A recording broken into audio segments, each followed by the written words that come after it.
پہلے زبان پر قدرت ہو، فن پر قدرت ہو، وزن و بحر پر قدرت ہو، قافیے ردیف پر قدرت ہو، اس کے بعد مولا کی صحیح معرفت ہو، مولا سے صحیح عقیدت ہو۔ مجمع کی واہ واہ کے لیے شعر کہو گے تو کوئی ثواب نہیں ملے گا۔ واہ واہ، سبحان اللہ، یا اب اور چیزیں بھی اس میں شامل ہو گئی ہیں۔ کسی اور نیت سے شعر کہا اگر اہل بیت کے شان میں تو اس سے بڑی محرومی نہیں ہوگی۔ ایک تو جذبہ صحیح ہو، سچا ہو، ارادت ہو، عشق ہو، محبت ہو، مودت ہو، اور پھر عشق اور ارادت اور مودت اور محبت کے ساتھ فن کے تقاضوں کو حاصل کیجئے، زبان کو حاصل کیجئے۔ اور کہیں کوئی، آج مجھے بہت اچھی لگی، ایک بزرگ شاعر ہیں آپ کے اسی بمبئی کے بزرگ شاعر ہیں، اب تو استادوں میں سے ہیں، آج ان کا ایک پیغام آیا میرے پاس، ایک شعر بھیجا اور کہا کہ بتائیے اس میں کوئی فقہی مشکل تو نہیں ہے؟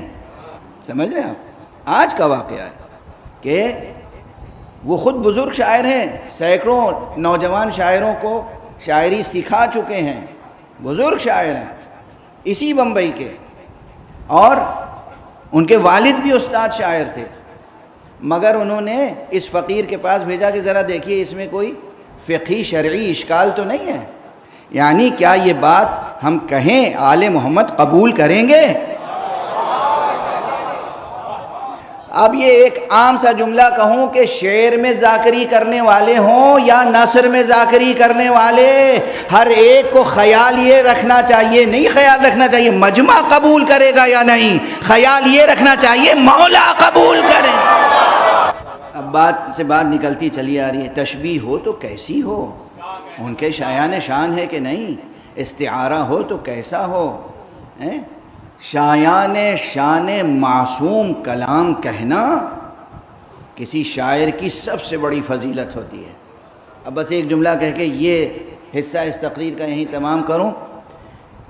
دو ایک ایسے نقاد میرے سامنے ہیں جنہوں نے اس طرح کے جملے کہے کہ جب بھی وہ جملے یاد آ جاتے ہیں تو تکلیف ہوتی ہے۔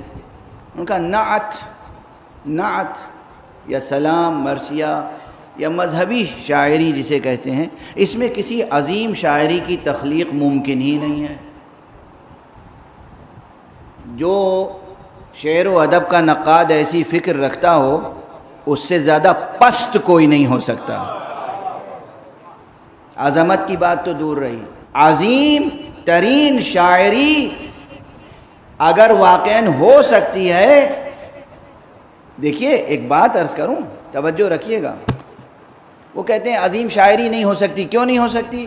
اس لیے کہ وہاں معین حدیں ہیں، ہم ان حدوں کے آگے نہیں بڑھ سکتے، ٹھیک ہے نا؟ میں صرف ایک بات عرض کر رہا ہوں، فن کے اعتبار سے بھی، آرٹ اور کرافٹ کے اعتبار سے بھی آپ یہ غور فرمائیں کہ اپنے جذبات کا اظہار کرنا تو بہت آسان ہے،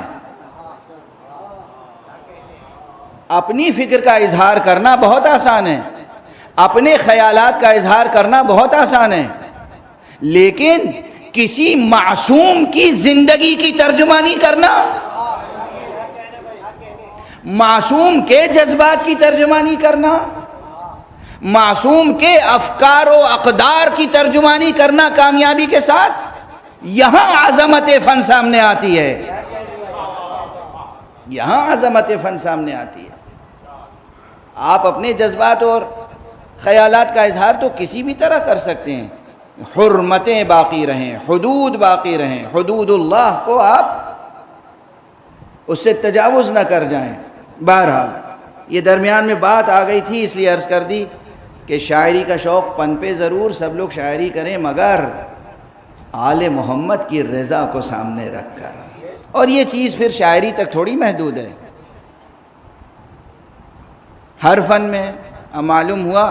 دیکھیے یہ دست ادب جوڑ کے عرض کر رہا ہوں، آج کل بہت سا کار خیر ہوتا ہے، بظاہر کار خیر،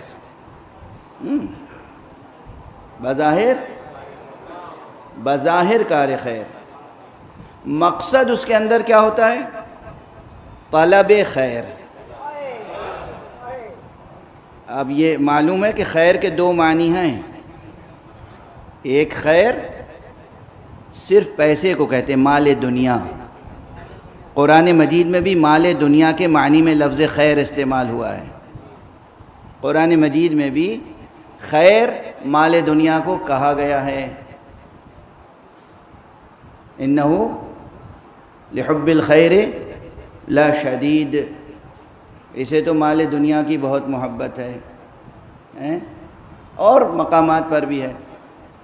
تو بعض حضرات کار خیر کرتے ہیں، لیکن مقصد کیا ہوتا ہے؟ طلب خیر، طلب مال. صاف صاف کہہ دوں، اس میں تکلف کیا ہے؟ زمین ہی پہ تو بیٹھے ہیں ہم لوگ، کوئی آسمان پہ تھوڑی بیٹھے ہیں.